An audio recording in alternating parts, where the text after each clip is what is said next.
అని వాళ్ళు ఫీల్ అవ్వాలి. అలా అయితే ఒక్కోసారి వాళ్ళ కన్సీల్డ్ ఇంటెన్షన్స్ కానీ స్ట్రాటజీస్ని కానీ మీతో షేర్ చేసుకునే అవకాశం ఉంటుంది. ఈ కాంపిటీటివ్ ఎన్విరాన్మెంట్లో నెగోషియేషన్స్ చేయాలంటే నాలెడ్జ్ చాలా అవసరం.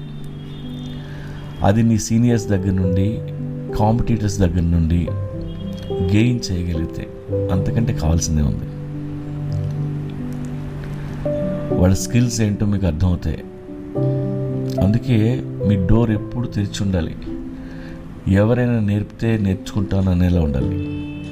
దీనివల్ల వాళ్ళతో మీకు మంచి రిలేషన్ ఏర్పడుతుంది. నీకే అన్నీ తెలిసినట్టు మాట్లాడితే అవతలవాడు ఎప్పుడు ఏది నీతో షేర్ చేసుకోడు. పైగా వాడి దృష్టిలో నువ్వు యారోగెంట్గా కనిపిస్తావు. ఆ తర్వాత వాడికి ఎనిమి అయిపోతావు. అందరితో ఎనిమిటి ఎందుకు?